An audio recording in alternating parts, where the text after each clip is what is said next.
சித்ரா பௌர்ணமி சித்திரகுப்தர் வழிபாடு. பார்வதி அன்னை சித்திரமாக வரைந்த ஓவியத்திற்கு தன் மூச்சுக்காற்றினால் சிவபெருமான் உயிர் அளித்து காமதேனுவின் கர்ப்பத்திலிருந்து பிறக்குமாறு அருள் செய்தார்.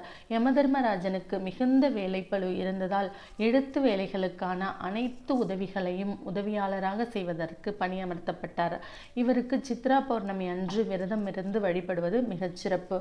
சித்ரா பௌர்ணமி இவரது பிறந்த நாளாகவும் திருமண நாளாகவும் அறியப்படுகிறது. இவருக்கு படிப்பு கல்வி சம்பந்தமான பொருட்கள், கணக்கு நோட்டு, புத்தகங்கள், பேனா, எழுத்து பொருட்கள், எழுத்து வேலைக்கு வரையும் வேலைக்கு தேவைப்படும் அனைத்தையும் வைத்து வழிபடுவது, கல்வி அது சம்பந்தமான வேலைகளுக்காக வைத்து வழிபடுவது மிகச் சிறப்பு. அவற்றை மற்ற குழந்தைகளுக்கு மாணவர்களுக்கு தானமாக வழங்குதல் மேலும் சிறப்பு ஆகும். வேப்பம்பூ பச்சடி, பச்சரிசி, வெல்லம் சேர்த்த இனிப்பான உணவு பதார்த்தங்கள், பழங்கள், காய்கறிகள் வைத்து விளக்கேற்றி வழிபடுவார்கள். அன்று விளக்கேற்றி வழிபடுதல் மிகவும் சிறப்பு.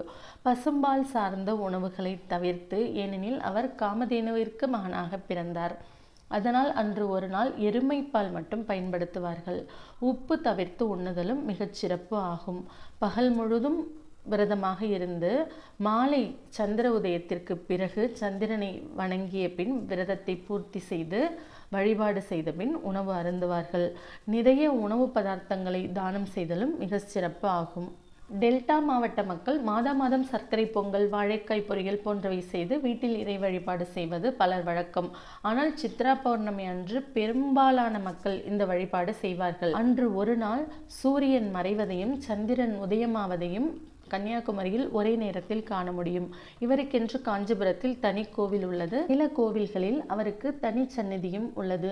ஆயுள் விருத்தி வேண்டியும் செல்வ வளத்திற்காகவும் இவரை வழிபடுவது வழக்கம். நம் பாவ புண்ணிய கணக்குகளை ஒருவர் எழுதி கொண்டிருக்கிறார் என்ற நம்பிக்கை நம்மை நல்வழிப்படுத்தும். அறிந்தும் அறியாமலும் செய்த பாவங்களிலிருந்து விடுபட்டு இனி புண்ணியமே செய்ய உறுதியேற்போம். கேதுவின் அதிதேவதையாகவும் இவர் விளங்குகிறார்.